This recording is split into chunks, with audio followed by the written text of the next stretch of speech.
Good evening, everyone. My name is Cynthia Felix, Laura Student Ambassador, and I will be leading you in the Pledge of Allegiance. Please stand. Place your right hand over your heart.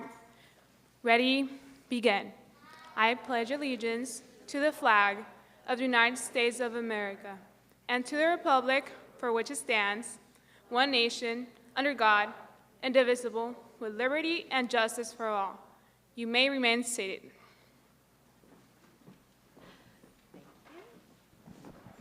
Good evening, everyone, and welcome to this wonderful event. My name is Autumn Brown, and 1 year ago, I left the classroom after teaching for 25 years at Brookhurst Junior High School. I was the drama teacher, and I'm thrilled to be back tonight to guide you through tonight's event. The Soapbox Speech Finals are being brought to you this evening in partnership with the AUHSD and MICVA Challenge. Under the guidance of our superintendent, Michael Matsuda, AUHSD is a recognized leader both in the state and nationally for its innovative work in the areas of civic engagement, youth voice, and promoting 21st century skills for its students. To tell us a little bit more and welcome you officially, please give a round of applause to our superintendent, Michael Matsuda.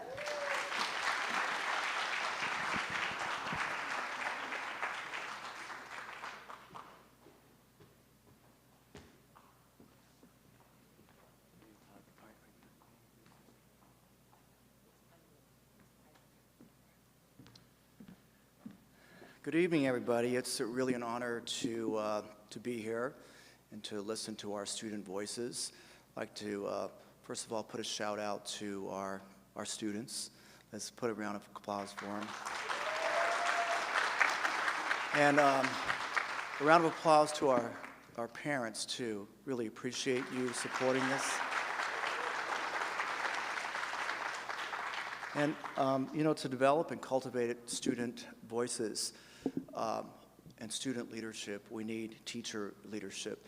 So I want to acknowledge all the teachers and their hard work to help you get to today's semifinal event.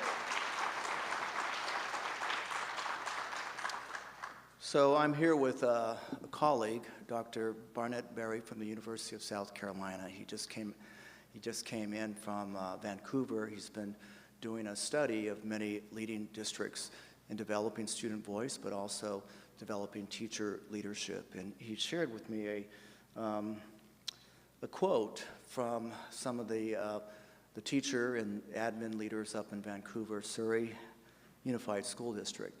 So I thought I'd share this with you. It's really a wonderful quote by Richard Wagnes. "We are a story, all of us. What comes to matter then is the creation of the best possible story while we are here. You, me, us, together, we change the world, one story at a time." Congratulations to all of you.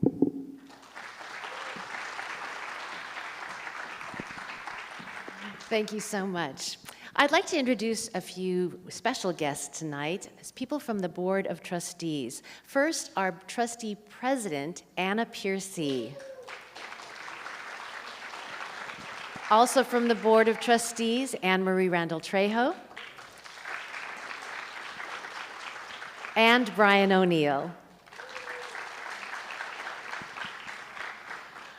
So the name of this event is the Soapbox Speech. And you might wonder, well, what does that mean exactly? When someone's on their soapbox, it means that they're talking passionately about something that they really believe in. And the term goes back in the day, soap was delivered in wooden boxes, not in those plastic tubs we get at the supermarket now. And if someone had something they wanted to talk about, they got one of those wooden soap boxes, went to the park, stood up on it, and extolled their thoughts about whatever the issue was of the day. So today, we are going to hear some of the wonderful things that are on the minds of our students.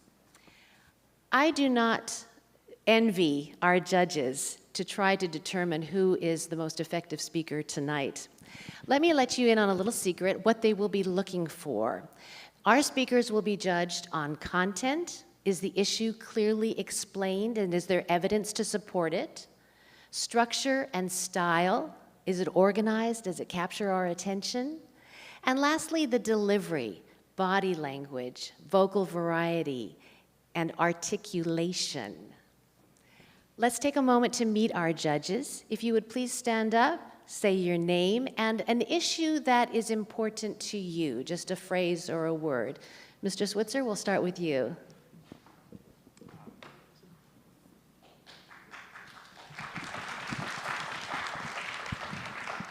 Good evening, everybody. Thank you for being here. My name is Mike Switzer. I'm the district's English Language Arts Curriculum Specialist, and something that is close to my heart is equity in education. Good evening, everyone. My name is Rita Ray. I'm Director of Human Resources with our district, and an issue that is of concern for me right now is global warming.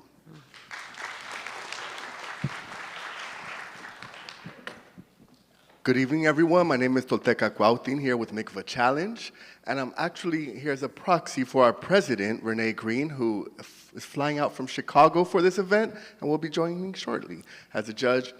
An issue I care about is youth voice and advocacy and youth voice and decision making, which isn't included enough, and that's what this is about tonight as well. So thank you so much. Good evening, everybody. My name is Manuel Colon, and I'm the Chief Academic Officer for the Anaheim Union High School District, so proud to be here. And my issue today is sustainable fashion. I think many times we don't think about the impact that what we wear has on the environment. Wow. And actually, perfect timing. Renee Green just arrived from Chicago, y'all. Just your name and one issue you're passionate about. Hi, everyone. I do apologize. Renee Green, CEO of Mikva Challenge. I am not just arriving from Chicago today, but navigating your city is an experience for me. Even though I do appreciate the weather. Thank you so much for saving it and the sunshine for me. The issue that is most pressing for me is equitable education, making sure that students have opportunities. Terrific. Thank you so much. I'm going to give you a little bit of background before we get to our main event. Our Action Civics partner is Mikva Challenge, an educational organization dedicated to establishing a more inclusive democracy based on 3 principles. Youth voice matters. Our youth are experts on issues that affect them, and that our communities are stronger when youth leaders are involved in all aspects of civic life. As part of their work, Mikva conducts soapbox speech showcases all over the country, and we're very excited that they're here in Anaheim tonight. And now it is our opportunity to hear what issues are on the minds of our students in Anaheim Union High School District. What you are about to see and hear are the best student public speakers representing every high school and every junior high school in AUHSD. Each of these students has crafted a 2 to 3 minute soapbox speech regarding an issue that is important to them. We'll be hearing from 8 junior highs and 11 high school speakers. So, the moment we've all been waiting for, let's get started and hear from our first speaker from Walker Junior High, Ava Martin. Please come up, Ava.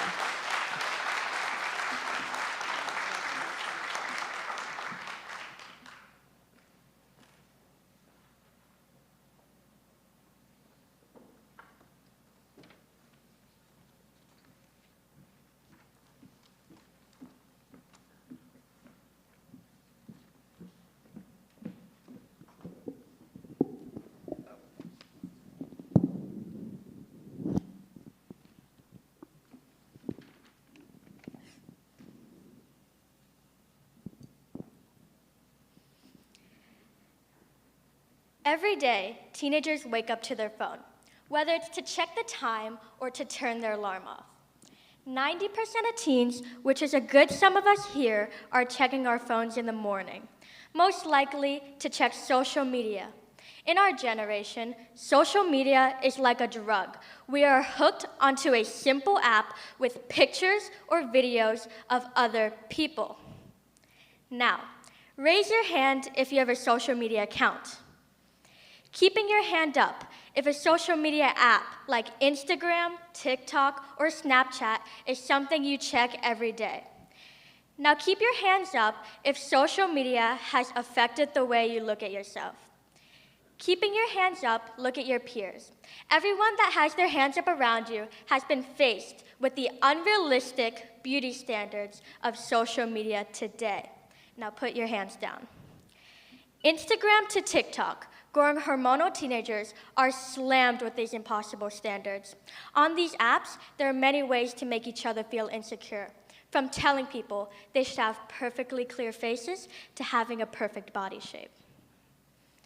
When I look at myself in the mirror, my mind always goes back to analyzing myself and comparing myself to these perfectly fit, posed, and worked out bodies. I feel as if I could hide myself behind makeup, change myself to become prettier. But for what? For who? Because I know it's not all for myself.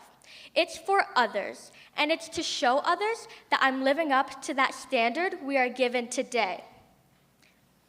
Statistics from Harvard Business Schools show that 97% of teens have access to social media without supervision. 2 in every 3 of those teens follow beauty influencers and models. Every day, we are faced with perfectly beautiful people, and we might feel as if we're not in par. Being constantly online will often permanently damage the way you see yourself. An example of this is that the seed of most eating disorders today start from social media. The way eating disorders affect our body, it's not allowing us to receive enough nutrients to be living those healthy lifestyles because people want to have that perfect body look. The way your health could be affected, as well as the way you function in important areas of life from not eating alone. The way social media has affected our society today, it's telling everybody that they should look like Taylor Swift or Ariana Grande, that they should have a perfect jawline, a perfect side profile, a perfect body.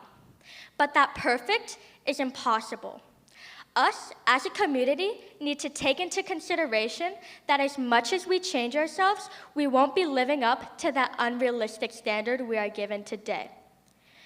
To stop the spread of this toxic belief, we could manage our time on social media apps. Also, the toxic people that are perpetuating these standards can stop this by showing their harmless imperfections and to stop heavily editing their photos to then say it is 100% natural.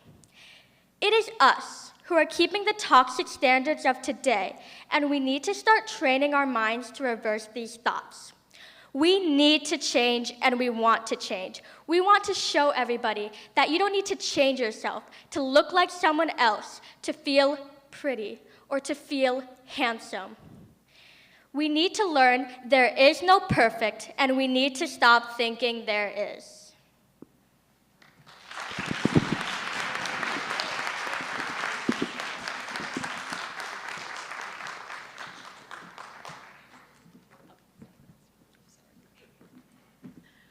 Thank you so much, Ava. Every student is number 1 at their school, and each will be receiving a trophy to take home, as well as the 3rd, 2nd, and 1st at the end of our evening.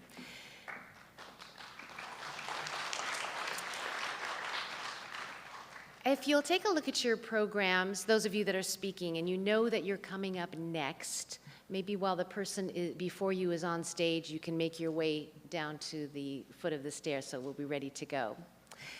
Anyway, next on our list, we're very happy to hear from South Junior High, Andrea Nario.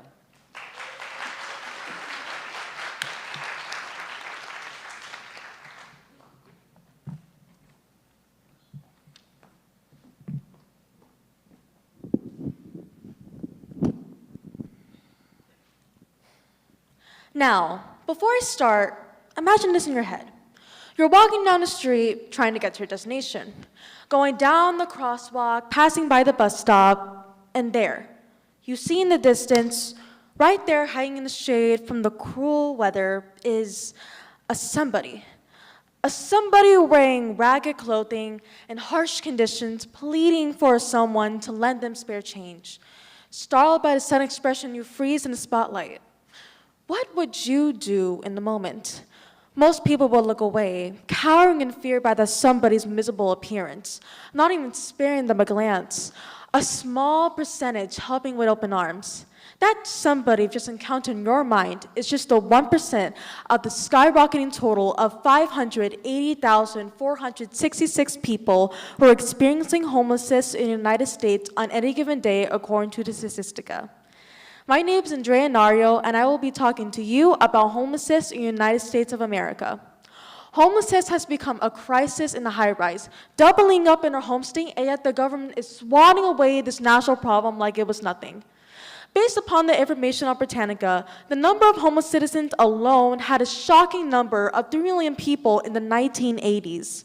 According to the United States Integrity Council on Homelessness, did you know there is a total of 8,030 family households struggling to fend for themselves? Mothers anguish for their children's well-beings, fathers scraping loose change just to feed their families at night, their children unable to get a proper education. There are many reasons why these families are struggling on the streets, but its answer mainly lies in poverty and housing, according to Britannica. See, I had this incident that happened in my local community. My mom, along with others, are part of a local Facebook group that talk about current problems and events that happen around our local neighborhood. One day, my mom receives this notification on her phone about a woman seeking advice about her troubles. In her post, she states that a single mother and her kids sleep every night inside her patio. The mother brings a portable heater during those cold, rainy nights. People in our community started to judge from afar, but from the woman's own personal source, she was afraid of taking her and her kids to a safe haven, afraid that something or someone would harm them. Luckily, the police got involved with the situation, and it was handled professionally. But the incident just stuck with me. Society these days doesn't judge the cover of someone's appearance, not digging down what's truly behind their story. So why am I telling you this? People similar to the single mother and her kids deserve a second chance to life, no matter what. Bringing awareness to the problem is the best solution. Petitions, safe protests, letters to the government, donating to your local homeless shelter and/or organization. All these paths lead to a brighter future for both sides. So please, be that someone to not only help somebody, but everyone. Thank you.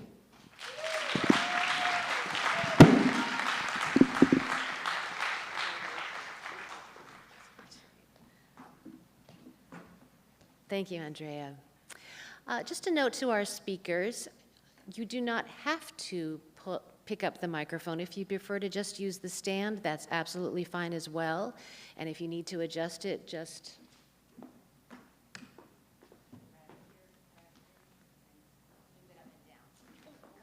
don't trip over the cord.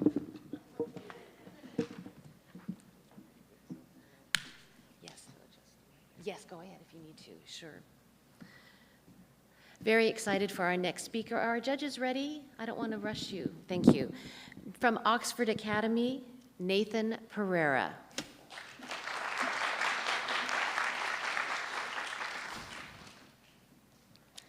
When we hear the words Indigenous and Native, many people picture an image of someone barely clothed with color streaked on their skin and feathers attached to their heads. An image created by false and harmful stereotypes that have been inflicted upon Native people for centuries. We tell ourselves that these people are just a myth and treat them as if they are non-existent in modern society, when in reality, these people still thrive and live among us today. Unfortunately, many people are unaware that Native women face murder rates that are 10 times the national average. And due to a variety of reasons, these cases rarely receive any justice. When we ignore their stories and let their humanity become just another statistic, we ultimately send the message that their lives are irrelevant. According to the Coalition to Stop Violence Against Native Women, 4 of 5 Native women have experienced violence in their lifetime. In addition, 710 cases of missing Indigenous people were reported from 2011 to 2020, and of these, 87% were juvenile and 54% were female. These numbers are way more than just statistics. They represent how Native lives are constantly dehumanized, hypersexualized, and face racism, not to mention other layers of oppression based on sexual and gender identity. This issue is ultimately a consequence of our country's history of colonization, during which Native people were dehumanized, labeled as savages, forced to alter their gender norms, and were deprived of land and rights. So what can we do about this? We can first address the violence enacted towards the Native community, and we should enforce and support laws made to assist the community. We can start by educating ourselves and following the works of organizations such as the Coalition to Stop Violence Against Native Women.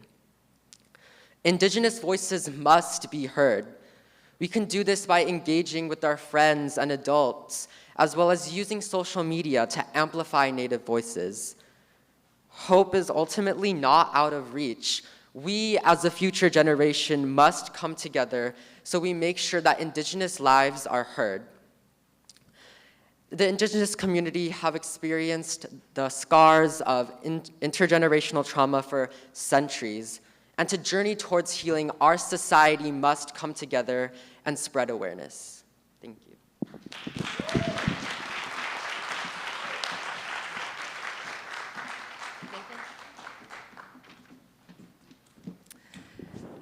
Some very powerful and very sensitive topics will be discussed tonight, and we appreciate your attention. Next up, from Lexington Junior High, Josh Marinas.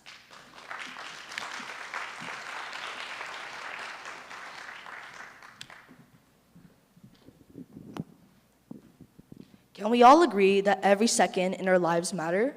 From choosing the clothes you wear every day, an answer to a homework question, or even a trigger from a gun. No matter how mundane each second is, it is important to treasure it, because only 1 second can change your life forever.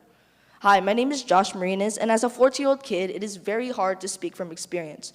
But I know for a fact that a teen takes his or her life every 2 hours. I know for a fact that nearly 20% of those teens experience low self-esteem. This means the people you're sitting right next to have a chance that they have low self-esteem. And unless they share it, you will never know about their mental suffering. Notice how a second ago I said mental suffering and not mental illness? This is because society has labeled it a disorder, a disability, something they are unfortunately going through. Yes, illnesses can be cured, but how many of you are willing to share personal details with a doctor that you don't even know? According to Walden University, only 30% of those with low self-esteem receive treatment. That's because low self-esteem is intimate, personal, and private. We are so scared of hiding our feelings from others and afraid of being judged and embarrassed, but when others finally dare to speak up, what do? We ask our question, why? Why do they feel like this? It's because we're uncomfortable feeling helpless and not understanding a friend. I had an acquaintance of mine who wanted to kill himself because of his low self-esteem. And I'm so grateful that he told our circle of friends, but I felt so helpless because I could not understand him. He said, I don't know how to control this. You don't know how much I have to go through. Please, everyone, close your eyes and open your hands. Now imagine what you can place in those hands. An apple, maybe your phone. Now open your eyes. What about life? Because his life was in my hands. Every second that passed was a life and death situation. Whatever I said could impact mine and his life forever. Thankfully, my friend is still alive for me to hang out with today, but how about all the other teens who are suffering? The ones with an illness or disease, the ones who won't allow treatment for their low self-esteem. One way to help those with low self-esteem is to understand what it is. Low self-esteem is about appreciation for yourself. And most teenagers are affected by low self-esteem because of you guys. What you say and think affect teenagers. Our society is so toxic, it is so easy to say something without thinking. Everyone says that our generation is responsible for the end of global warming, racial discrimination, and violence. How are we supposed to help our world if we keep polluting each other's minds and souls? Our technology was created for a purpose, to better the lives of others, so use it correctly. Encourage others with your cheerfulness and smile when they frown. Knowing that someone is there during rough times can truly help them. We have reached a generation where kindness could either be evolved or extinct. So I ask you to lead by example, because one day life may be in your hands and only a second can change it. Thank you.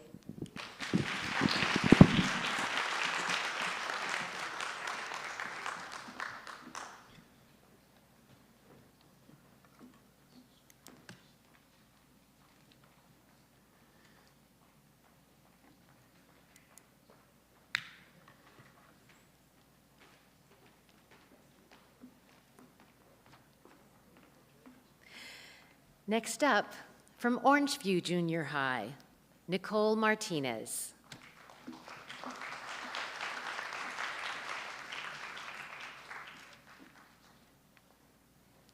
My name is Nicole Martinez, and I will be talking about the issues with animal testing and the solutions. Now, I'm sure some of you have pets at home, including dogs, cats, guinea pigs, and bunnies. To us, they are loving companions, but to some people, they are merely seen as testing objects. Most of us have noticed cruelty-free labels on products in the store, but have you ever seen the horrible things done to these innocent beings in labs? Imagine being locked in a lab with no food or water, having people inject a needle into your eye, experiencing unbearable pain. This is the sad reality of many animals out there. This is a problem in our society because it is unethical. Firstly, not all animal testing harms animals, but in many cases, there are cruel things done to animals. For instance, animals are burned, shocked, poisoned, isolated, starved, addicted to drugs, and brain damage. Some even suffer having holes drilled into their skulls, and many more. These types of animal testing should be banned. Testing can be done with numerous other methods. One is in vitro testing, which is done with samples from the human body. Testing human cells in silico models and human patient simulators are more alternatives. This is important because it's hurting innocent animals. Not only that, but the inaccuracy of these tests can have a negative impact on us as humans. According to the PETA Association, 95% of all drugs that are shown to be safe and effective in animal tests fail in human trials because they don't work or are dangerous. Some argue that these alternatives don't work, but in fact they are cheaper, quicker, and more effective. In addition, most diseases that affect humans do not affect animals, making these practices unnecessary. Many products, primarily makeup products, are tested on animals. Something you could do to help is to avoid buying products that are animal tested. You can check that they aren't animal tested by looking for the cruelty-free label on the product. Another way you could help is to educate others on the topic. That way, more and more people will be encouraged to jump into action. You could speak up about companies that practice inhumane animal testing as well.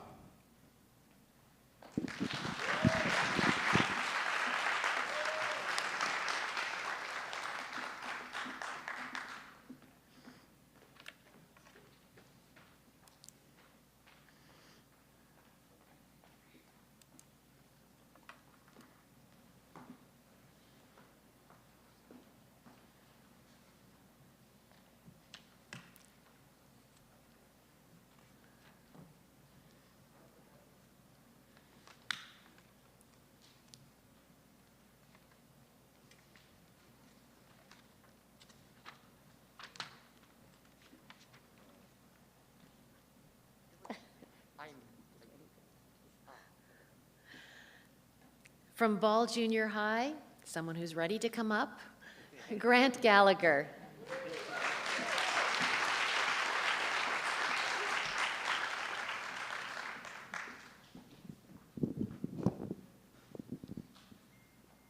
Hello. So you all probably know what the death penalty is. It's a punishment given to people who have committed a serious crime and will result in the person being executed. However, what you may not know is how flawed the process of getting somebody onto the death row is. So I'm Grant Gallagher, and if you haven't guessed already, I'm here to talk about the death penalty, and specifically, why we should stop it. For starters, it's getting innocent people killed. According to the National Academy of Sciences, around 4% of people on death row are likely innocent.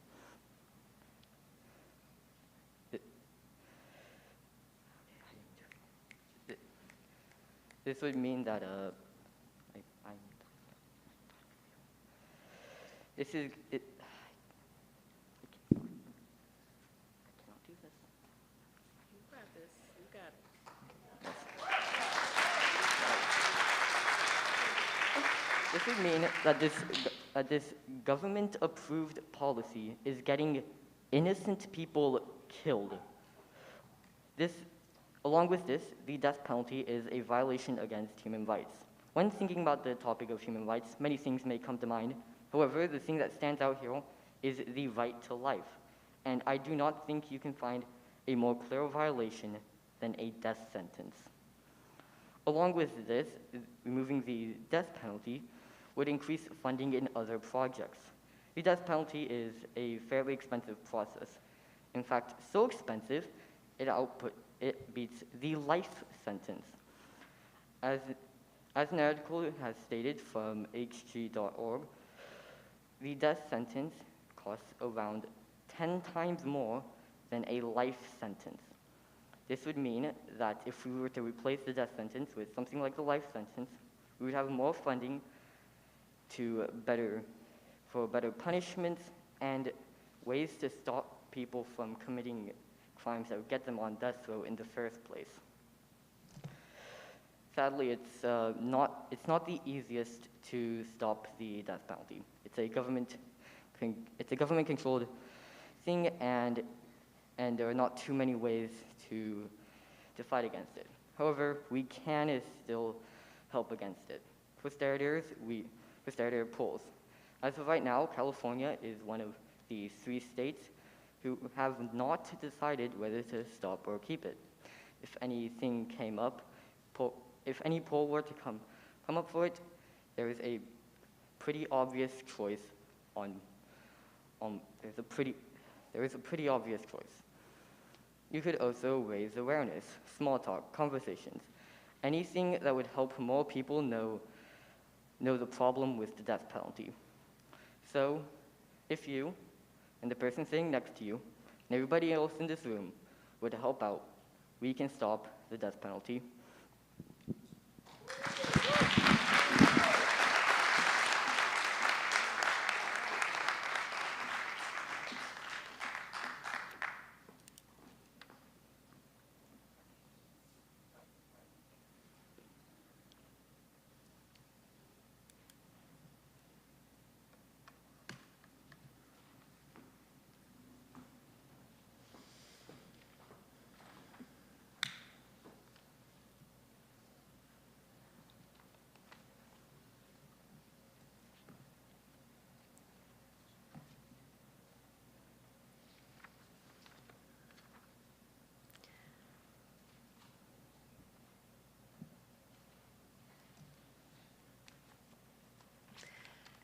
And now from Dale Junior High, Ella Sidi Mohamed.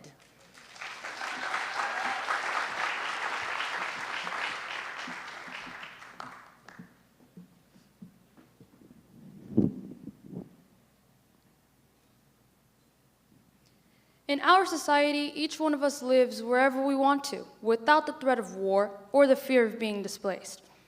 This may be a reality for you, but for the countless number of refugees worldwide, that's only something they can hope for. What is a refugee? A refugee is someone who has fled their home due to some form of violence or war. Wars begin due to the insane greed our leaders have for power, and with that in mind, they have no sympathy, no humanity, and they make no exceptions in order to get what they want. This, of course, creates refugees, and the problem just keeps getting worse. For example, according to the UN, there are about 82 million refugees worldwide. That's equivalent to a quarter of the US's population, and that figure doesn't even take into account the 4.7 million new refugees coming from Ukraine. Speaking of Ukraine, check out this headline I read a few days ago that reads, "Ukrainian mother writes her contact information on her toddler's back as the war rages."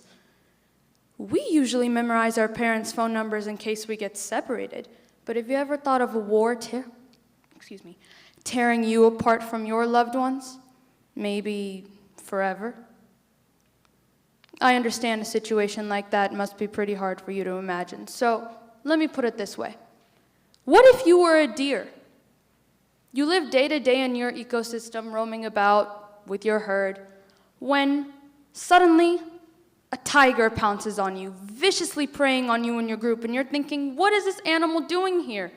This is not his habitat or his environment. He's ruining it all. That's exactly how a refugee feels.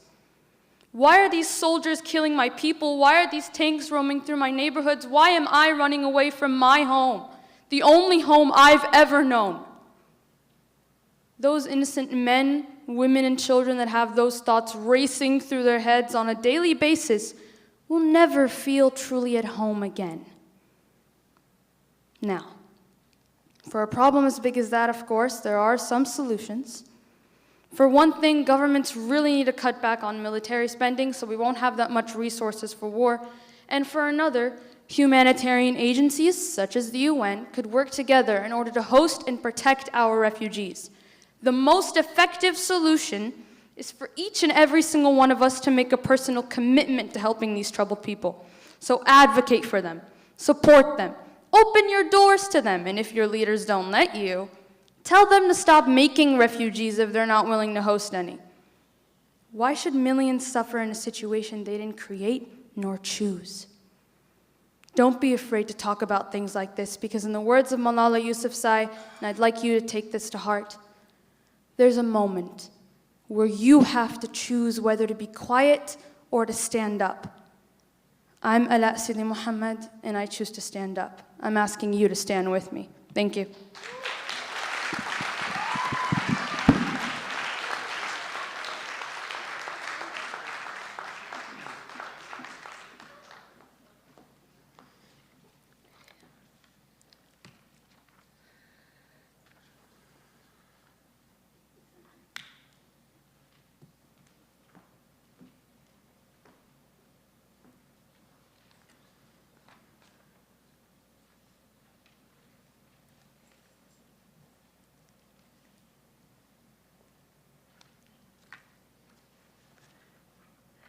And now our final junior high speaker from Brookhurst Junior High, Myriam Alkalach.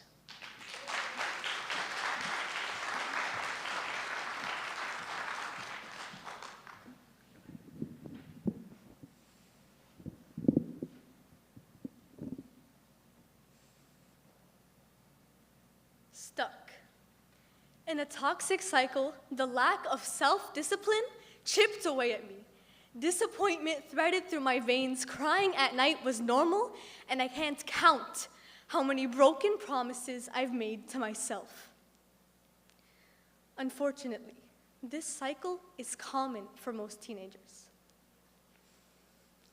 Hello, my name is Myriam Alkalach. I will be discussing the impact of cultivating self-discipline. The National Library of Medicine explains that practicing self-discipline is directly linked to an increase of feelings of contentment and satisfaction. The American Psychological Association defines self-discipline as the control of one's impulses and desires, foregoing immediate satisfaction in favor of long-term goals. Self-discipline is a significant skill because it builds on self-control, willpower, consistency, and ultimately helps us make our dreams a reality. A recent article in American Scientist concludes that childhood self-discipline strongly predicts adulthood success. The National Institute of Health found that youth who failed to learn self-discipline were 43% more likely to become involved in drugs, crime, obesity-related diseases, and financial instability. Whoa. However, a lack of self-discipline cannot solely be blamed on our youth. Other factors are at play, such as brain development and economic status. Frontiers in Psychiatry found that the prefrontal cortex that governs self-discipline is not fully developed until age 24. This development can be significantly more difficult for kids who grow up in poverty. Clearly, self-discipline is a complex and diverse problem. However, one thing is apparent. To lay a foundation of self-regulation, discipline, and control, we need to begin early. PBS for Kids found that self-regulation begins to build between ages 3 to 4. It's easier to teach kids these skills at a young age because their minds are malleable. Therefore, early education in America must be improved. Instead of daycares, we need public preschool staffed by teachers with degrees in early childhood education. Society wins when we value a preschool education. Teenagers and adults can practice self-discipline with 4 simple steps. First, commit. Set your intention to genuinely desire self-discipline to help you persist in times of demotivation. Second, identify your strengths and your weaknesses. Tackle and take down your weaknesses while using your strengths to aid you. Third, make a plan. What goal do you want to achieve and how? Fourth and final, track your progress. This is imperative because it allows you to observe and make changes to suit your self-discipline journey. Self-discipline acts as a foundation for our aspirations. Picture a productive society where everyone knows how to harness the benefits of self-discipline. Drug and technology addictions, chronic poverty, health issues, all the negative things plaguing our society, extinct. Poof, gone. Thank you.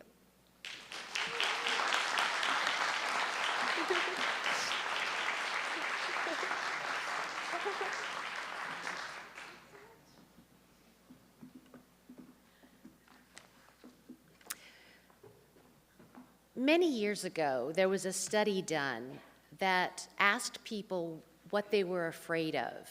And people submitted moving, divorce, heights, spiders. The number 2 fear on this list ended up being death. The number 1 fear that people had was speaking in front of an audience. People would rather die than speak in front of an audience. But I think you will agree with me that what we have seen so far is a beautiful expression of intelligence, creativity, and strength. Please, let's give our junior high school speakers a big round of applause.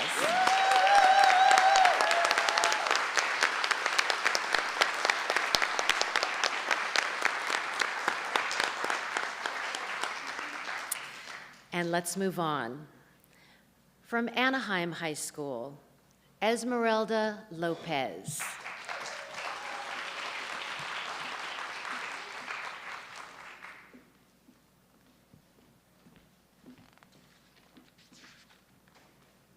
Academic pressure is like the tail of Sisyphus. For all eternity, he is forced to push this heavy boulder up a mountain, only for it to fall back down and have to do it over again. This is how it feels to be a student. As the weekend comes, we feel relieved. But it goes by so fast, and we have to do it over again with more tests, more assignments, more stress. Don't even mention finals. We are pressured by our peers, parents, and teachers to have the perfect grades, take honor and AP courses in order to stand out and to make it into the perfect ideal college. According to the American Psychological Association latest stress report in 2020, it mentions that 87% of college students reported that their education is a significant source of stress. The pressure students feel is quite real and intense. When I get a poor grade, I feel like it's the end of the world and my self-esteem tumbles off the side of a cliff. My name is Esmeralda Lopez, and I am a high school junior who suffers from academic pressure. In 2019, the Pew Research Center found that 61% of teens felt a lot of pressure to get good grades. According to an article published by Inside Higher Ed, a 16-year-old who attended Newport Harbor High School sadly took his own life away due to the mounting of academic pressure success in schools. We failed to see the gravity of the situation until a 16-year-old takes his own life away and leaves behind only several notes. The teenage boy said, "I couldn't go on anymore," because of the academic pressure at his highly competitive high school. where going to a good college is the norm, and where parents and teachers expect top performance. As a society, we are called to take action on issues such as academic pressure. We won't fully reach the point of fully fixing the issue because various factors also need fixing. I propose a study hall. Unlike those lame ones we've seen in the past, imagine a study hall where we feel we are home, a safe place to chat, get things done, and study for tests with time. Ideally, we would get any homework done, meet with teachers, and address our daily stress. So by the time we get home, we won't worry as much. Although this wouldn't fully solve the issue of academic pressure, it would be a great start. Thank you.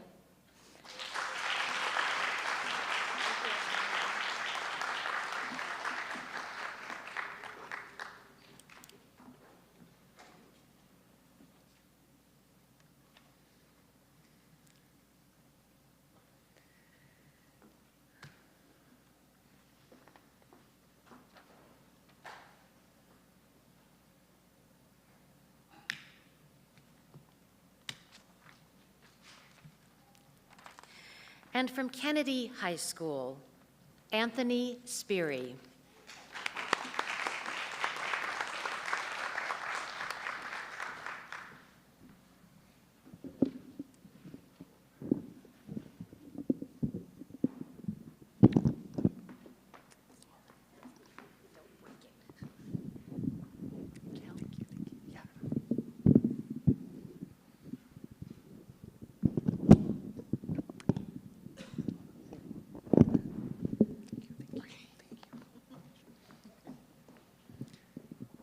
Just this year, I had a conversation like this. Guys, did you see? Someone's trying to threaten the school. I saw photos online, and they said that there was a gun, and that someone was going to threaten the school tomorrow, and we were wondering, should we even go? Is it safe? Are we safe? One. Within the past couple of years, school shootings have been publicized all over the media. From the inside, we see the victims and their faces. We see videos that capture the most gruesome footage. And we also see people dying for change. Two, according to the United States Department of Education, in 2019, 5% of students ages 12 to 18 reported that they had been afraid to go to school because of things such as harm and violence. 3, according to the Department of Homeland Defense and Security, there have been over 1,900 school shootings since 1970. Yes, and while that occasion is very rare, it is still very apparent. And in 2021, there were 249 occurrences. And in 2019, 119. 4, yes, those instances are rare, and we hope that is something that students will never have to face. 5, but what about the things we do face? What about violence, drugs, fighting? All of those things are common around our school campuses, and they're happening more than ever. 6, we like to say, why is this happening? I don't know why school violence is happening in our campuses anymore. And we have to say, we aren't doing enough. Why am I? No. Why aren't we doing enough? 7, Martin Luther King once said, peace is not merely a distant goal we seek, but a means by which we come together and arrive. 8, I say let's take a stand.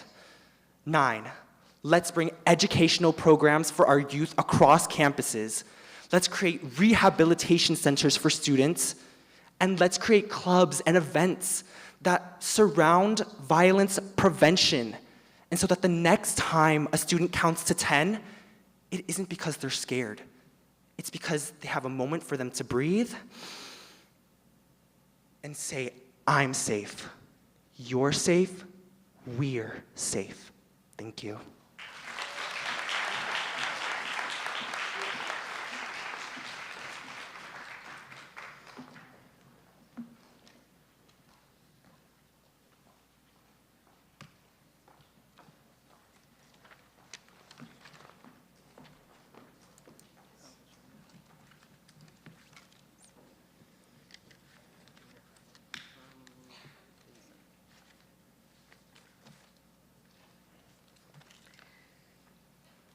From Anaheim, LC, Cassandra Almeida.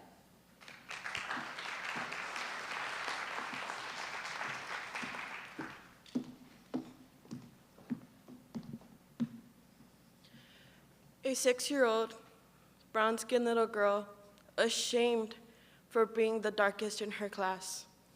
Classmates who made her feel inferior.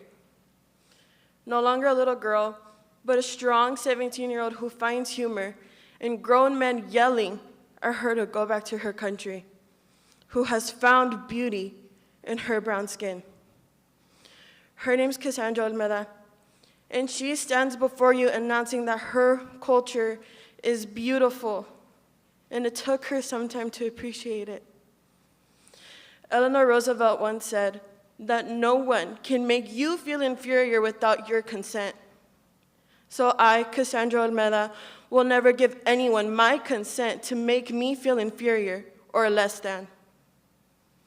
For years, people have used the hatred in their hearts to belittle people of color, finding any reason to make us feel inhuman, making us change who we are and what we believe in. In the 1930s Mexican repatriation, patients with skin like mine were deported and no longer treated. Jose Lopez fell victim to the Mexican repatriation and was deported back to Michoacan when he was only 5 years old. Sadly, both of his parents and one of his brothers passed away. Jose Lopez and his remaining siblings managed to return back to the States in 1945 and later on testify against the discrimination he had endured.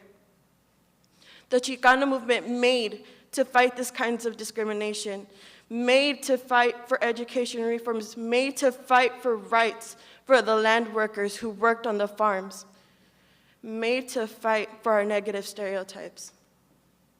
Now I wish I could stand here and tell you all that it's gonna be rainbows and butterflies, that we're all gonna sit in a little circle and hold hands and sing Kumbaya.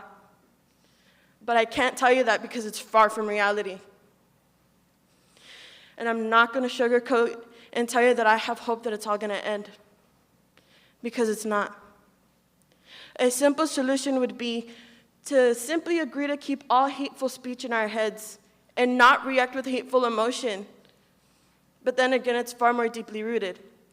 We need to teach the younger generation that being different is beautiful, that nobody is better than anybody because of the tint of their exterior. And I'm not gonna sugarcoat again and tell you that it's gonna end, because it's not. And I'm not gonna expect fully grown adults to change their perspectives and fully brush away racism, because they're not going to. They're not going to change their perspectives. But I can tell you that I have hope. I have hope that it's not going to be as common. I have hope that racism won't be the topic of every news story or be in every single headline. I have hope that in the future, instead of racism, we have the kindness of humanity being restored, and everyone will at least accept each other and keep the hateful speech in their minds. My name's Cassandra, and I thank you for your time.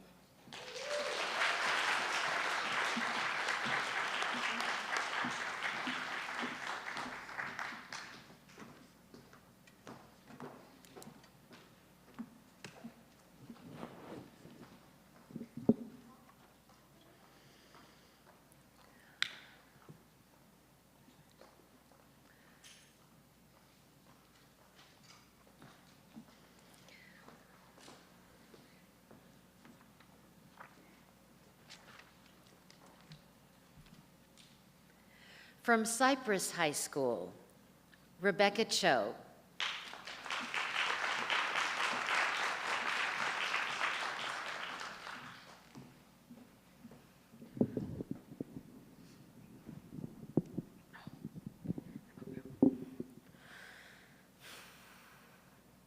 Whenever I'm watching a movie or a TV show, I often find myself disappointed in the way the women characters are written.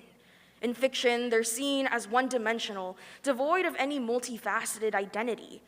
And I soon began to realize that in our non-fictional world, women are treated the same way. And that got me thinking about one of the deadliest crimes facing women today: femicides. Femicides are violent, discriminatory crimes towards women because they are women. Take, for instance, 25-year-old Ingrid Escamilla, who was found by local police brutally murdered and skinned. Local newspapers turned her story into a spectacle, a joke, by publishing photographs of her mutilated body with fun headlines such as, "It was Cupid's fault," avoiding to even name her perpetrator. Legally speaking, femicides are not taken and treated as seriously as they should be. In Brazil, they have among the worst registration and data systems in the world for femicides. Mexico's president refuses to make laws to protect women from these crimes, and according to the World Health Organization, 1 in 3 women worldwide have experienced a form of sexual harassment. And that number, it only gets higher when we think about queer women, women of color, disabled women, and more. There is no urgency to change and assess our femicide problem. So this carelessness results in a culture that's hostile and homicidal towards women.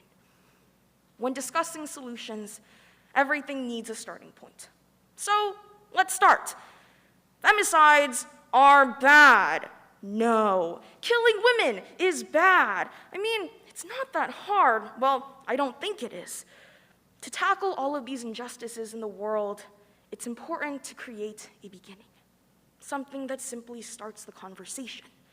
So, a solution: strengthening legal defenses. With law, it's important to create a legal framework in which femicides can be reported and prosecuted securely. This means having them being recognized as their own charge. Women-driven crimes need to be confronted with women-driven solutions.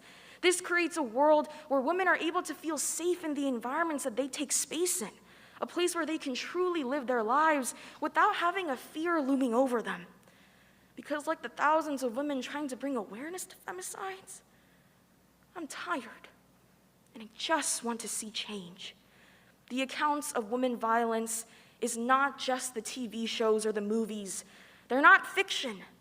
They're real, with real people and real consequences. So let's treat it as such. Thank you.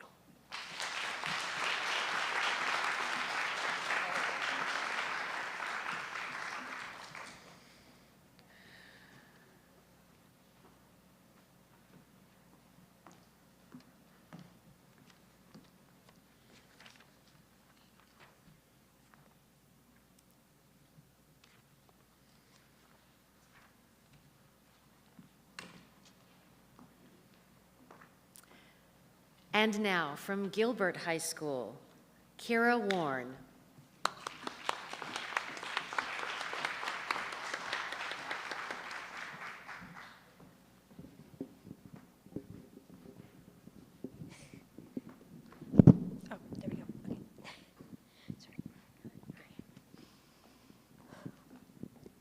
Imagine you're in high school.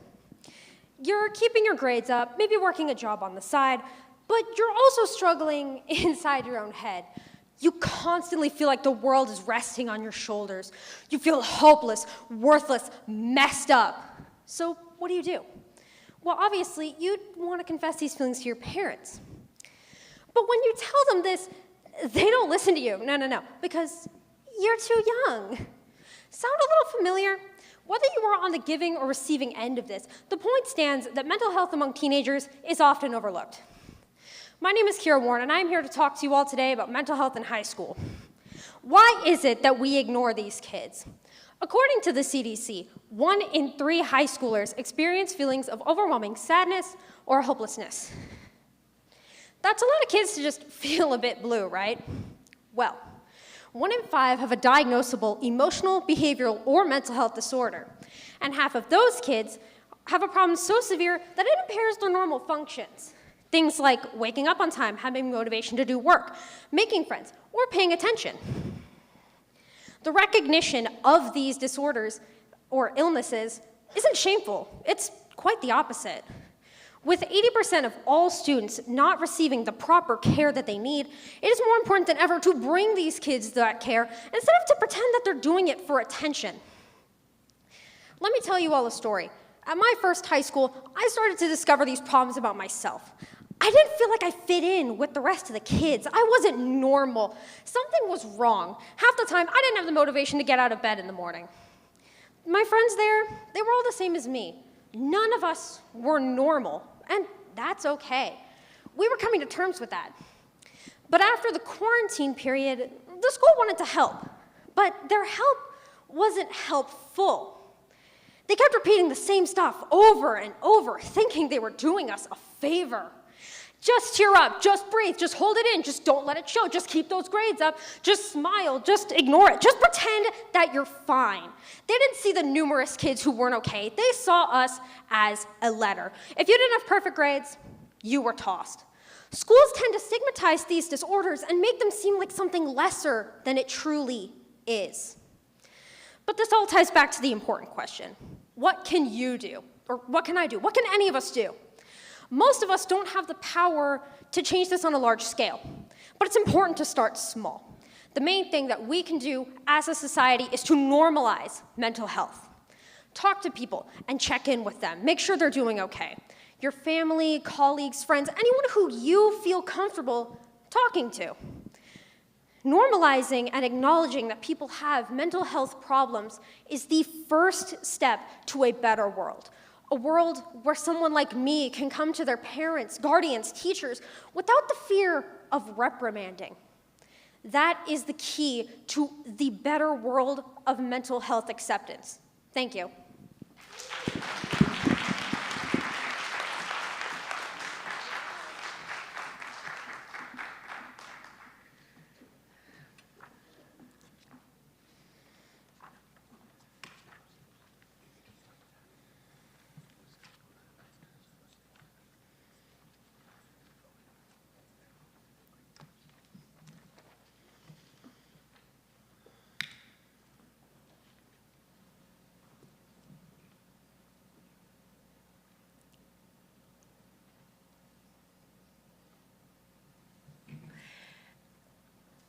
And now from Loera High School, Samantha Maraqueen.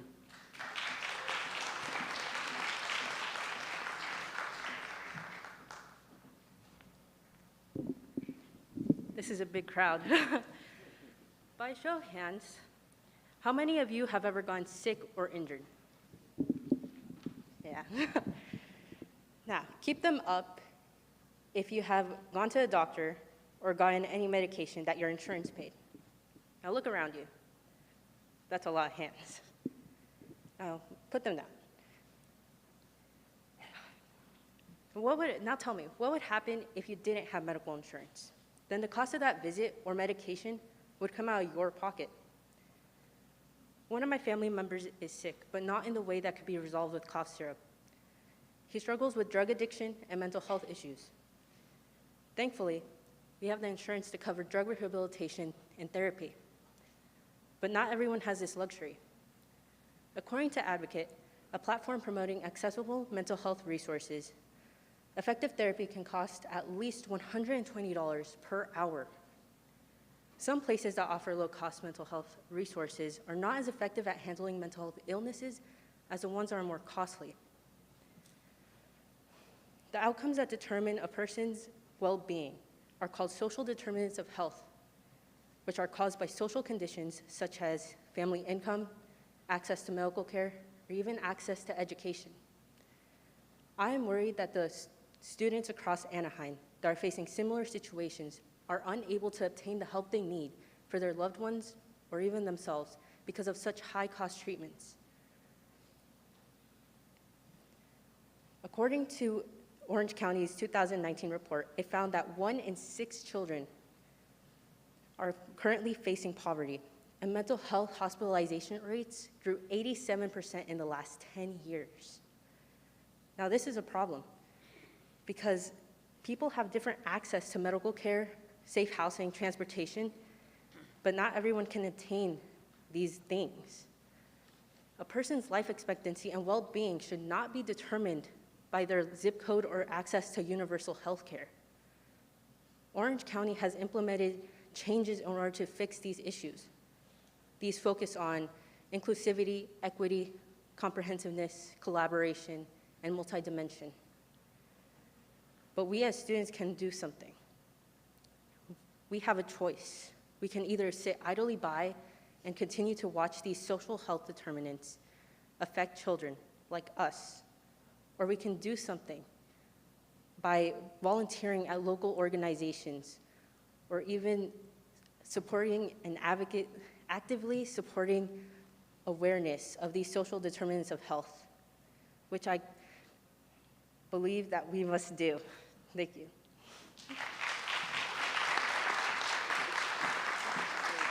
Thank you.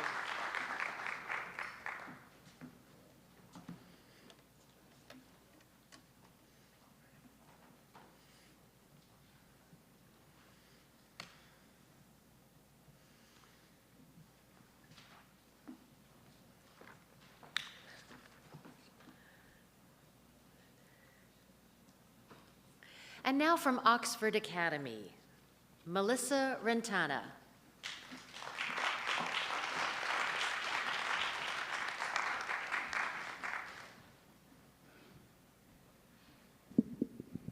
For every victim of domestic violence that receives support and shelter, 15 to 20 women are turned away from the shelter.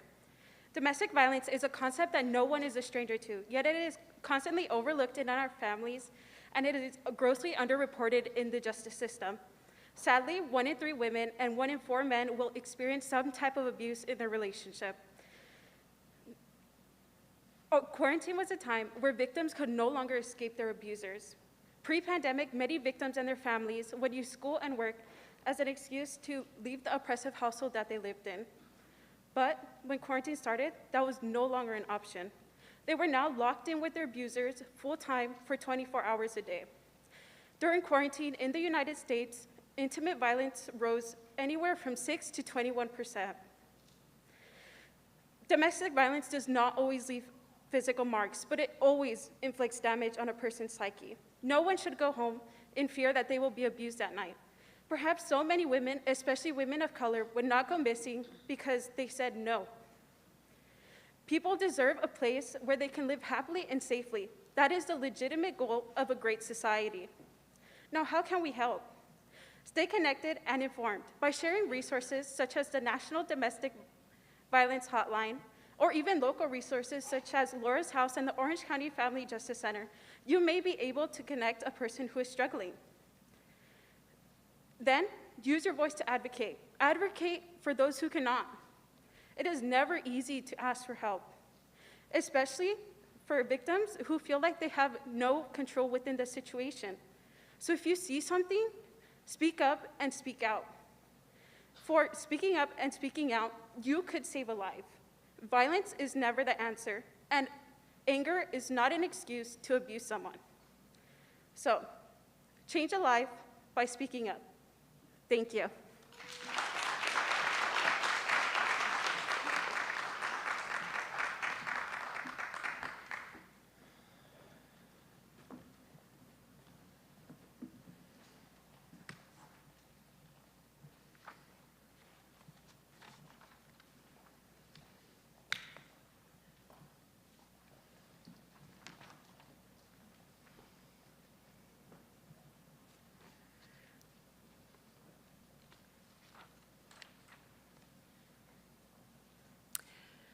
From Magnolia High School, Leticia Alvarado Franco.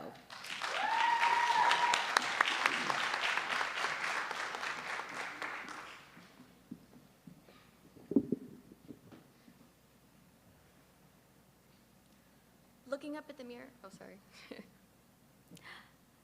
Looking up at the mirror, she knew she'd committed the unspeakable error of a glance.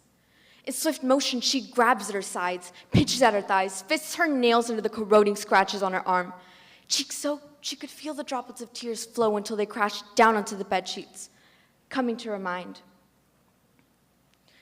Now, our current generation, well, we've grown up with technology in our hands, exposed to a world that perhaps wasn't the best for our own sakes. Posts on these platforms planting seeds in the minds of elementary school-aged children.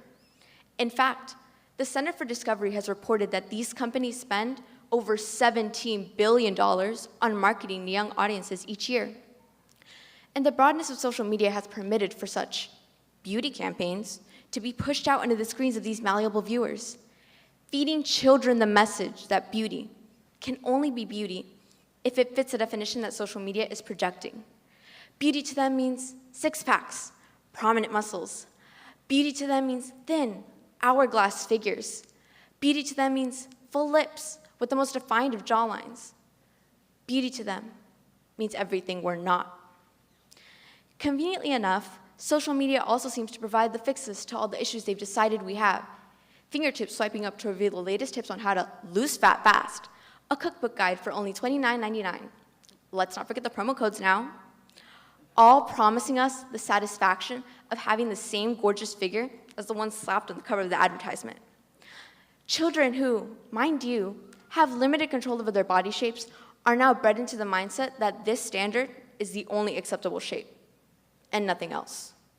Research conducted by the Park Nicolette Melrose Center has determined that 78% of girls between the ages of 13 and 17 believe that their bodies are simply unfit. And this 78% is either at great risk of or have already developed eating disorders and other forms of mental illnesses. Further studies conducted by Bradley Hospital in Rhode Island, a leader in mental health care for children, has concluded that adolescents with negative body images are more prone to suffer from depression, anxiety, or even be driven to suicide. And that same girl we heard from in the beginning, well, you're looking at her. And to all this, she's no stranger. I was told, you're going to overdo it. It's not healthy. Yet, it was undeniable that little surge of hope, pleasure even, in hearing I looked sick. It took the intervention of doctors to take back control of my life, for I'd lost sight of the fact that my health and the health of those around me wasn't worth it. In knowing the truth, will we continue to perpetuate this standard? Wouldn't we like to live in a world where children are no longer ridded of their lives? We can all begin to undo the messages that so many have internalized by ridding from our phones and our lives the torment that these applications bring, and for once, begin to live our lives by our own definitions. In finding our voices, we stomp on the thoughts and come to find that beauty is so much more than just a standard. Thank you.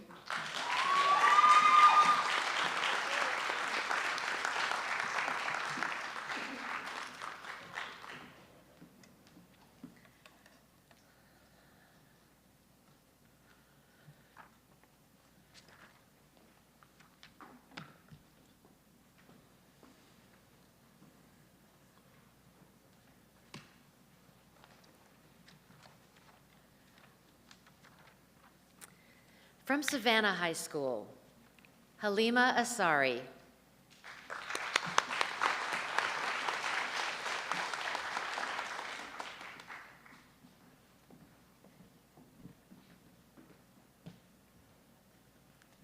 Did you know that 95% of teenagers have access to a smartphone? How many of those teens have social media apps like Instagram, TikTok, and Snapchat? Being able to message friends and stay updated with current events is useful, but there are some negative downsides to having it right at your fingertips.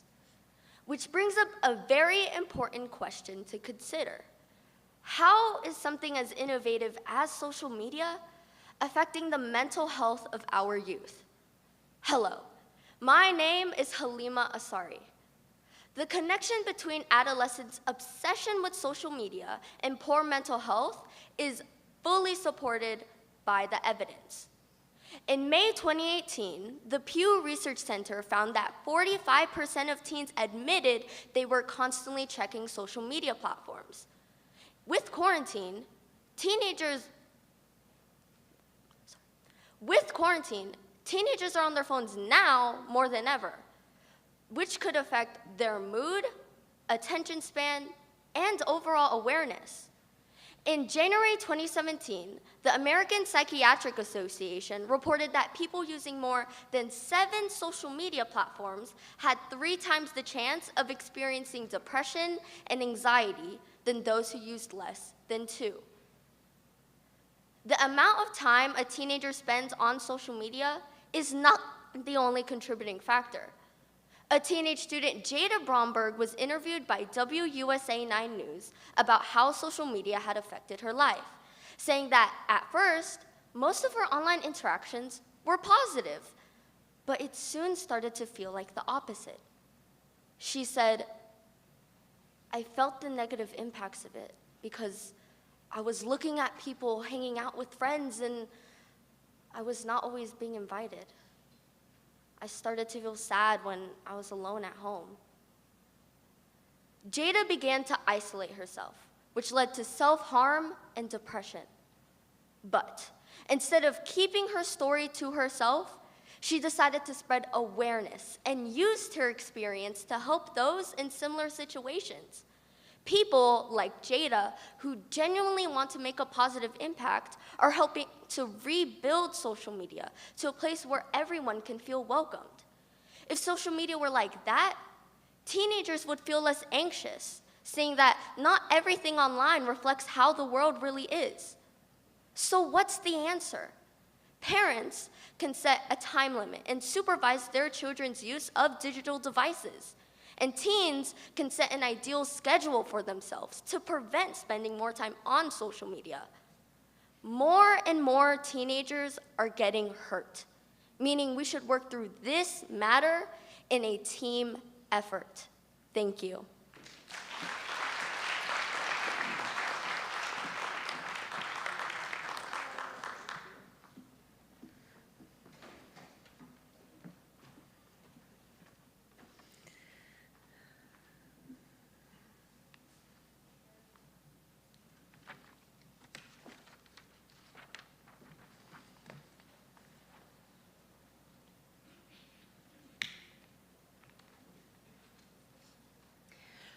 From Western High School, Nicole Batres.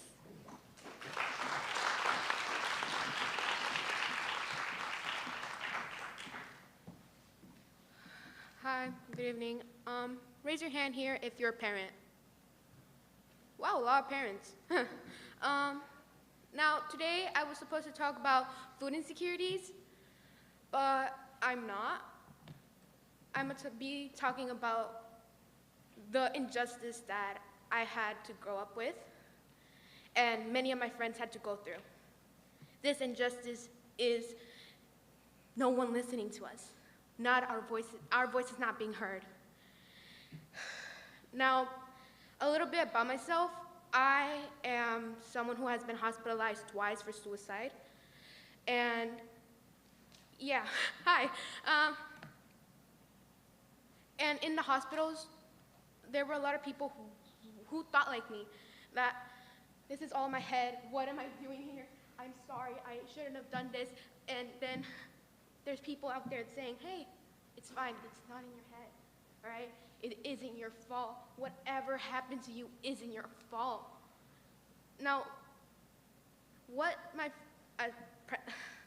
friends told me in the hospital said, there are 2 solutions for you. You either wait until the very ends of your days and for your Prince Charming or superhero or whatever the heck you're into to save you. Or you could grow up, get your head out of the clouds, and forgive yourself for something you didn't do and go on with your life. Now, for some of my friends, that wasn't the case. I had a friend who I met in the hospital. He had an abusive father. His mom wasn't really there because she was working, and the only one who took care of him was his brother. He was in there because, of course, suicide.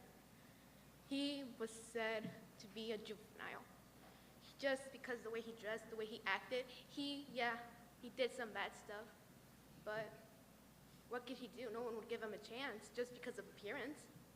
Just say like, hey, like, what's up? Like, you look like you do bad stuff. Why don't you come work with me in my luxurious house? Yeah, no. People, teachers, he told me that teachers said, you know what? You're not listening. You are not listening while I am trying to do my job. You get out. I don't want to hear it. Get out. You don't want to grow up? Go be a kid outside the class. That wasn't fair. No one listened to his story that his dad was an alcoholic. No one listened to him. So, when he got out, it was the same. Nothing changed. Not his brother's love could save him. He overdosed, not on medication, but on drugs his father had. This happened once to me, to one of my friends, because no one would listen, no one would give him a chance. And that hurts. Because I was one of those people. No one wanted to hear me, and that is an injustice for not just kids, adults, little kids ages 4 to 6, adults to 85 to 50. These people are mothers, fathers, sisters, brothers, uncles, aunts. Nobody is paying attention to them because they're saying, you are doing this, you're hurting me. You think I want to see you like this? No. I left my life for you, and you're acting like the world is sick upon you. You're acting like you're the crazy one while I'm here working my ass off for you. Oh, sweet child mine. You know nothing. You're still a child. You don't know what it's like to pay taxes, bills. You do not know the pain of an adult. Let me tell you, I don't know the pain of being an adult, but I do know the pain of life. Life, yes, it could be beautiful, but can also show you the things that you parents didn't want to see your children go through. You parents didn't want your kids to see how someone injects a needle in them and gets high. You didn't want your kids to see another person beating up another innocent person. You parents didn't want your kid to be corrupted by the reality of truth, the ugly truth. You wanted them to be saved in a beautiful lie. I am one of those people who was not saved by the beautiful lie. And my friends who have died wasn't either. I'm sorry for making you sad, but that is the truth. Thank you for listening to me. Have a good night.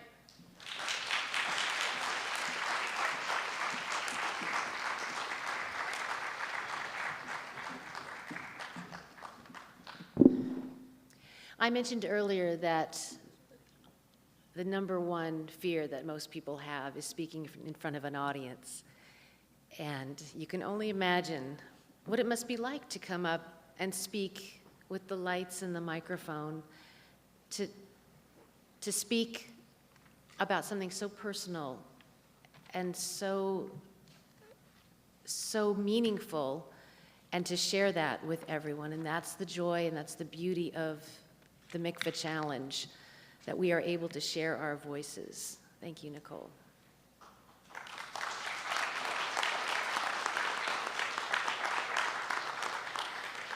Our final high school speaker is from Catella High School, Alanis Vieira.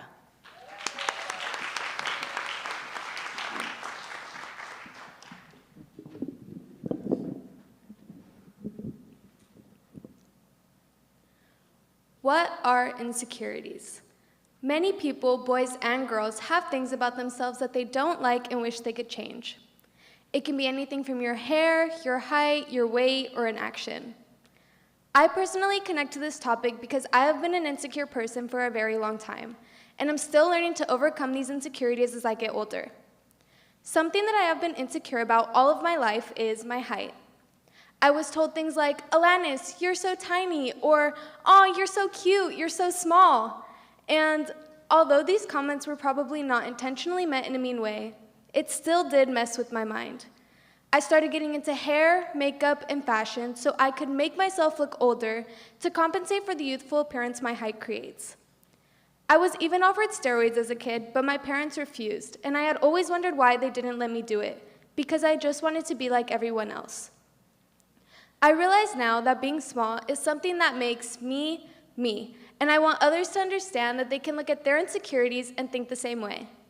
So how can we observe our insecurities and learn to embrace them and grow confident from them? Insecurities are in everyone. Studies show that 13 to 17-year-olds are considered the most insecure. That's us. Everyone, especially teenagers in high school, face insecurities that can affect them and can even affect the people around them and even their actions. I decided to interview a football player at my school who is actually very confident, but he claims it didn't come so easy. He explained, I wasn't naturally confident. I can definitely say that I was insecure about my looks and my hair, and my confidence was just really low, and I wasn't really good at talking to anybody. But over time, when I started appreciating myself more than others would, I began to come with that confidence and just gain more confidence overall. His best advice was, to boost yourself for your confidence, a good thing to do is when you wake up and you get ready, you go in the mirror and look at yourself and say, I look good. He said that was a big thing for him to boost his confidence because if you can't love yourself, who's gonna love you? He lastly shared, if I didn't overcome my insecurities, I don't think I would be as influential today. His advice is very inspiring and even shows me, as an insecure person, that I can grow confidence from my insecurities and learn to love myself. Now, why does this matter? This matters because it is something that we face every day. Insecurities do exist, and it is possible to grow past them by journaling, challenging your negative thoughts, and surrounding yourself with positive people who encourage your self-love journey. Even if you're someone who has been able to grow past their insecurities, it is still important to be aware of this topic and be careful with what you say to others because you never know if someone is struggling with their own personal insecurities. If we don't start to try to fix this now, while we're young, it can lead to serious consequences in the future that can affect our future careers or our future relationships. If we could erase all the insecurities in this world, we would be able to pursue our passions and dreams and live life to its fullest extent. Everyone is beautiful in their own way, so let's embrace the unique, lift each other up, and let's overcome our insecurities together.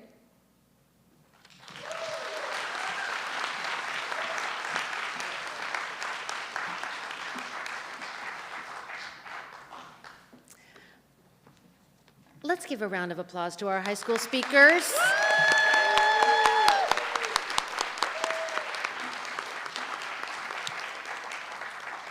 My husband is a playwright, and he has participated here in the district many times giving playwriting classes. And at the end of the day, he'll come home and say, oh my gosh, the teenage angst.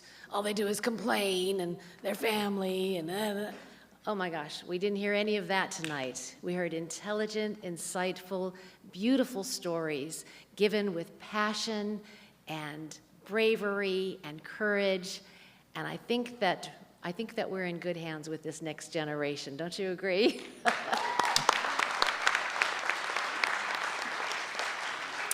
Can't wait to go home and tell my husband what I heard tonight. We do need a few moments to tabulate our points. So during this time, before we give out the awards for third, second, and first for junior high and high school, I'd like to give our judges, and in MICFA we call them the Youth Voice Champions, I'd like to give them an opportunity to express their opinion on some of the speeches that they heard tonight. And just in general, what did you see? What did you enjoy? What touched you? What's going to be memorable? What are you going to tell your spouse when you go home tonight? Mr. Cologne, can we start with you?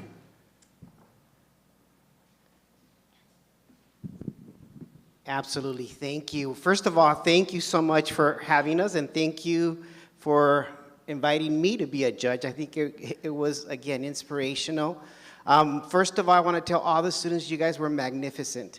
I got chills in every single one of you as you came up. Your ability to speak clearly, to speak with conviction, to know exactly why you have chosen that topic was amazing. Again, I think that for us as judges, it's going to be hard, but I want to just tell you how very proud I am of every single one of you. I was sharing before this started, I would have never have been able to get up on the stage and be able to speak the way you guys did. So again, congratulations. I think every single one of you did amazing and inspired us, not only because of your skills, but because of your passion for your topic. So thank you very much.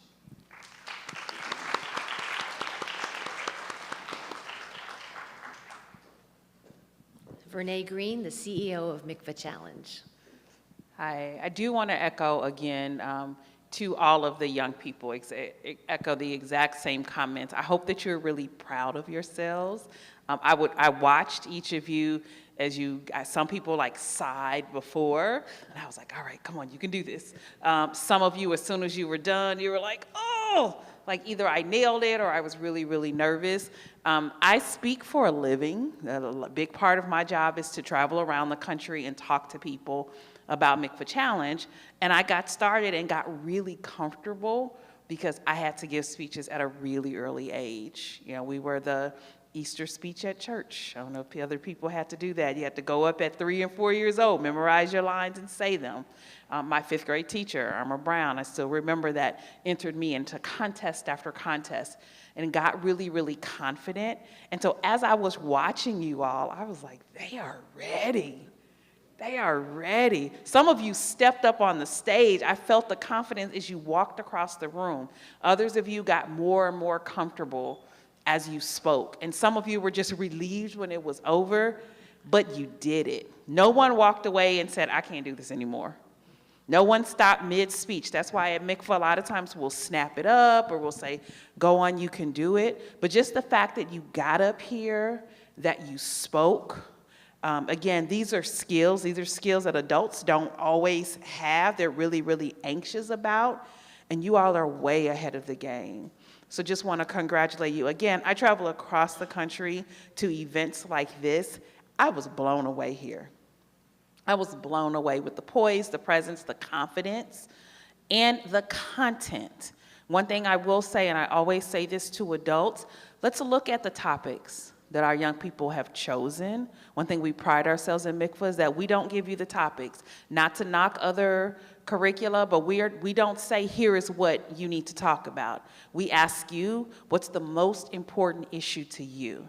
And to the young lady who said, adults don't listen, they don't hear me, I'm gonna echo, we need to make sure that we're listening. I heard mental health, a lot of that. I heard insecurities, a lot of that. My short-term memory is poor, so I don't remember everything that was on the list. But I do like to go over this because I do want to make sure, knowing that we have school leaders in the room, superintendents in the room, people who can help make change, and that's important. I'm a former school guidance counselor. I know that students need to be heard. It's important to be heard, and just want you, if you haven't, students are worried about social media, the influence that they have. They're worried about their own self-esteem. So what are we as adults and decision makers doing about the issues that young people have amplified for us? That's our call to action.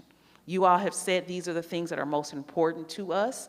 You all are taking steps to drive change. You've given us calls to action, and it is our job as adults, and my job as CEO of MICVA, to amplify these issues nationally. We actually have some students talking to the Department of Education next week to say these are the things that are most important to us, and these are the changes that we need to see in our cities and in our region. So I thank you for the invitation to come, and again, each of you young people, I wanted to give a hug for different reasons afterward. So there's a big hug for me, congratulations, but also keep talking and we'll keep listening.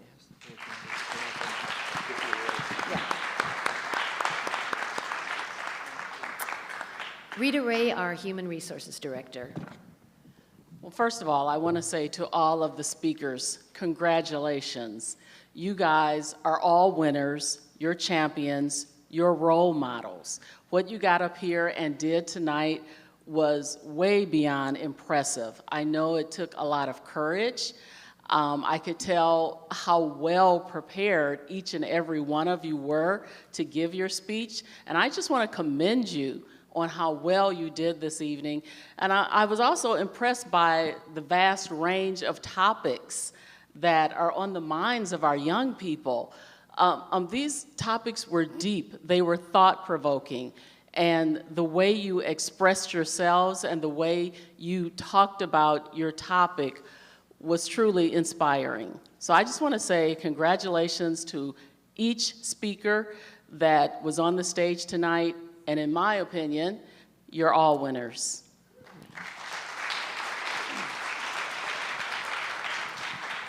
And Mike Switzer, the ELA Curriculum Specialist. Congratulations, all the students out there. Your presentations, your soapbox speeches were fantastic tonight. You should be incredibly proud of everything that you did and all that you have accomplished. They were beautiful, they were strong, they were powerful, they had great magnitude, probably more than you realize right now. Parents, teachers, coaches, anyone who had a hand in it, congratulations to you. I taught English for 18 years, and I used to say to my students, writing is a process of making decisions. And when you write something, when you write a 2-minute speech, there are hundreds and hundreds of decisions that you're making while you're writing that speech. What should my first line be? Should it be a question? Should there be a story? What pronouns do I use? Do I use the second person pronoun? Do I use a collective third person pronoun? Students, all of your decisions were perfect. You did such a great job. We are so proud of you in AUHSD.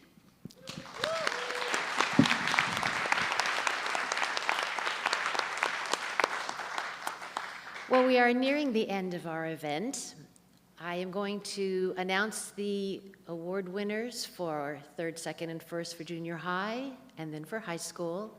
Then I'd like to invite our superintendent, Mike Mitsuda, up for some final words. And then, if all of our speakers could come up to the stage for pictures, and we have a wonderful Mikvah Challenge t-shirt to give to you to wear proudly, to remind yourself of what a terrific job you did this evening. To help me with the awards tonight, may I ask our board members to come up? Anne Marie Randall Trejo, Anna Piercy, and Brian O'Neill.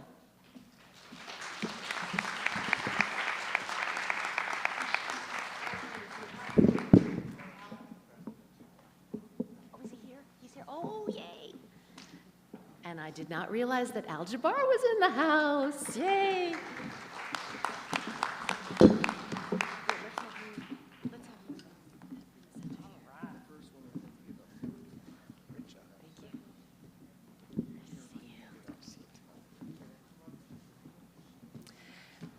I don't envy our judges. I'm glad I'm up here experiencing my #1 fear of speaking in front of an audience. Our third place junior high school winner receiving the trophy is Ava Martin from Walker.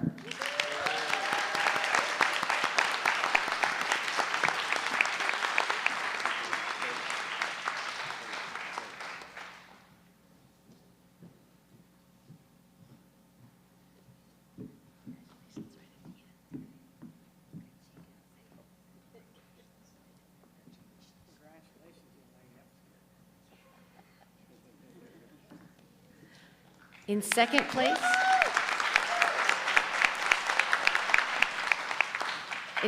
place, from Oxford Academy, Nathan Perera.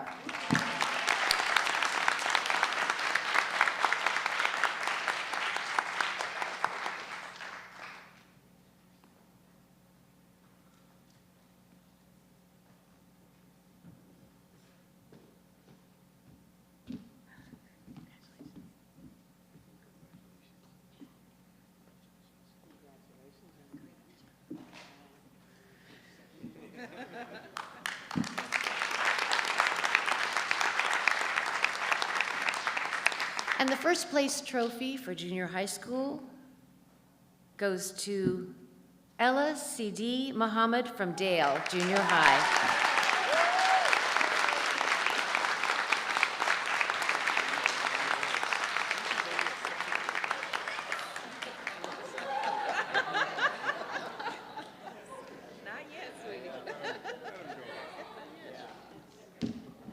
It's okay, he can come up. He can come up. It's okay.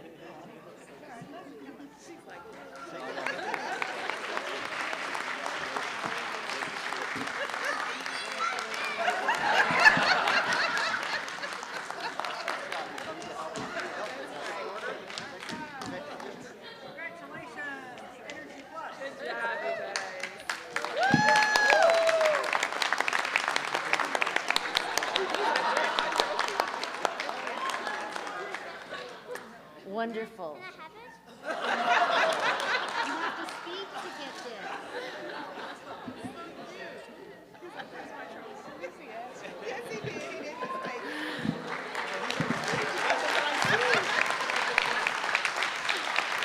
Come back next year and you'll see him on stage. Terrific. My junior high winners, if you'll please take your seats. We'll have you back up for pictures in a few moments.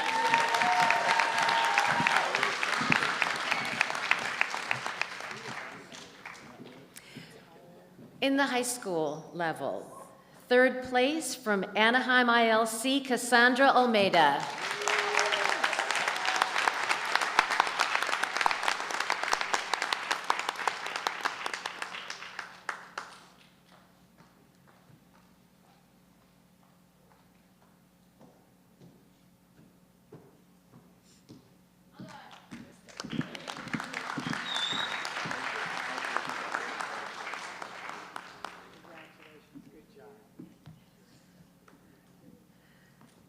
Second place trophy goes to Alanis Vieira from Catella High School.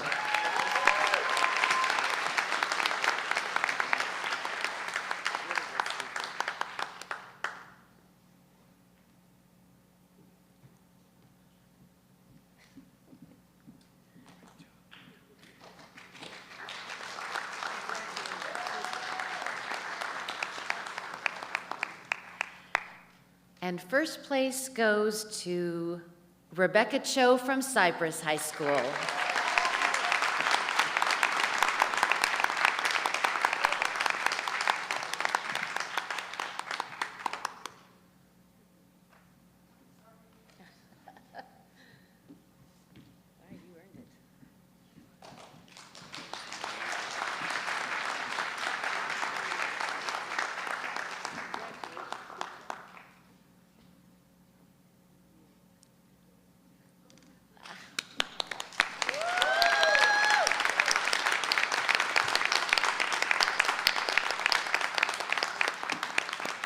So exciting to see these speakers. Come on down. You'll come up in a moment for more pictures.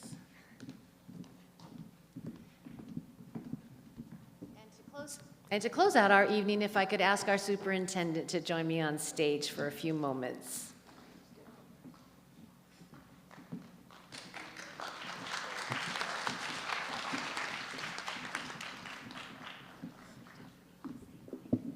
Hey, let's give it up for Miss Autumn Brown, our MC tonight.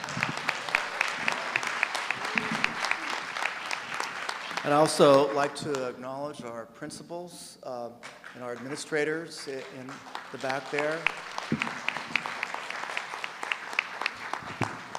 You know, one of my all-time favorite musicals is Hamilton, the story of our American democracy.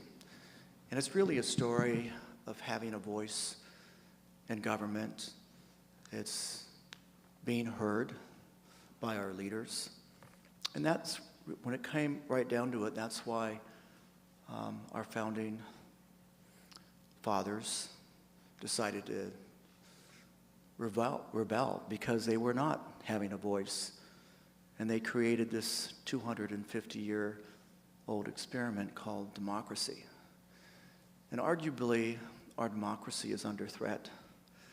But tonight, what we saw was the development of leaders, of student voices, of young people who have the capacity to express themselves about the many issues affecting them and all of Americans.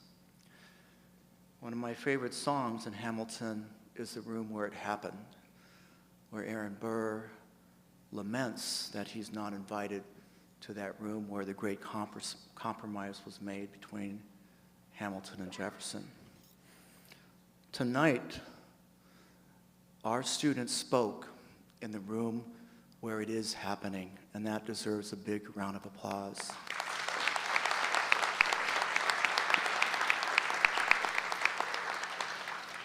I think all of us adults learned a lot from you.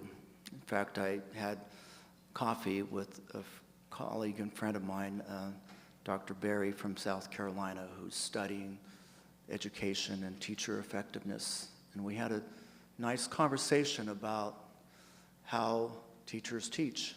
But really the best teachers, and you're seeing them here in this room, are also learners. We adults tonight have learned so much from our children and our students, and it gives us all hope and optimism for the future, not only of AUHSD, not only of Orange County, but for the future of this country. Thank you and congratulations to you all.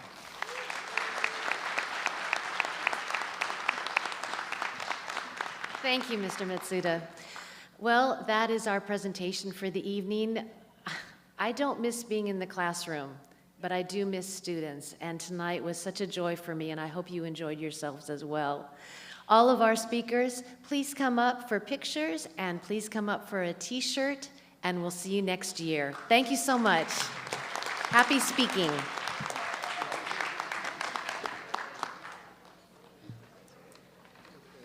They were cool. Like I said, I go around the country. I've not seen this kind of confidence in people. No, right. Each one. I was like, oh, okay, we're here. All right, okay. They were excellent. Yeah. I know, the seventh graders. They're always the best ones.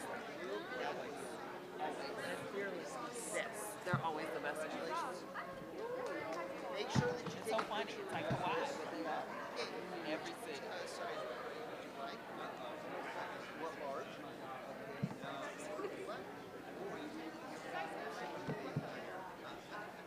So how long are you in the LA area? Just till tomorrow.